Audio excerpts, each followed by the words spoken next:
हमें ज्वाइन किया है सीनियर तज्जियाकार सलमान गनी साहब ने। सलमान साहब, आपका बहुत शुक्रिया वक्त देने का। इस सारे मामले को, ये इख्तिताम हो चुका है इस केस का, और आगाज से आप किस तरह देखते हैं? क्योंकि बड़े बड़े दावे किए गए कि वीडियोस हमारे पास मौजूद हैं, सारे शवाहिद हैं, लेकिन ना एक कोई गवाह निकला, ना ही कोई वीडियो सामने आई। आप किस तरह देखते हैं? शेयर कीजिएगा।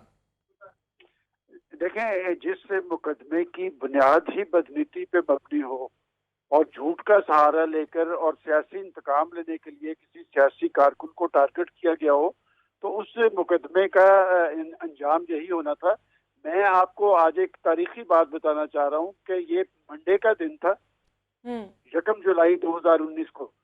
मेरी राना सनाउल्लाह साहब से बात हो रही थी और उनकी गिरफ्तारी से पहले 5 मिनट पहले मेरी उनसे बात हुई। वो लाहौर आ रहे थे, तो मुझे उन्होंने कहा कि मैं आपके ऑफिस आऊंगा।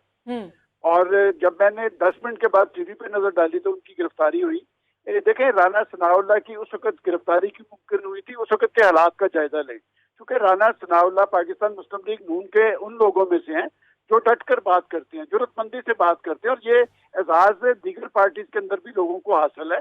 और राना सनाउल्लाह साहब चूंकि डटकर बात कर रहे थे और इमरान खान साहब की हुकूमत को चैलेंज करते नजर आ रहे थे, लिहाजा उनकी गिरफ्तारी का फैसला प्राइम मिनिस्टर हाउस के अंदर हुआ। और आपको अगर याद हो कि राना साहब ने गिरफ्तारी ले लाहौर में कहा था कि मुझे पता है कि मुझे गिरफ्तार करना है, लेकिन मैं समझता हूँ कि अगर सबसे ज्यादा किसी को इस बात का नुकसान हुआ है तो ये उस अदारे को हुआ है जो इंसदादे मंशियात का अदारा है, और उसकी एक साख थी पाकिस्तान में, उसको भी इस्तेमाल किया गया है।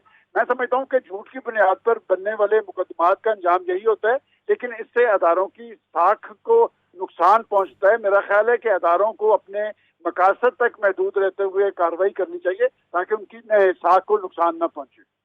अच्छा सलमान साहब, ठीक है, हम ये मान लेते हैं कि इख्तिताम इसी तरह हो जाता है, लेकिन जिन लोगों ने केस दायर किया और उनकी आपके मुताबिक नीयत भी ठीक नहीं थी, क्योंकि कोई भी सबूत नहीं मौजूद थे, तो फिर अब आगे क्या होना चाहिए? किस तरह इस तमाम चीज़ों को हैंडल करना चाहिए? क्योंकि कोई भी आके झूठा मुकदमा दायर कर देता है।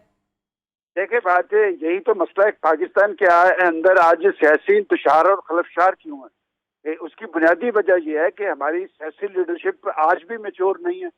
वो एक दूसरे के खिलाफ इल्जाम तराशी, गाली गलोच, सियासी इंतकाम पर मबनी फैसले करती है।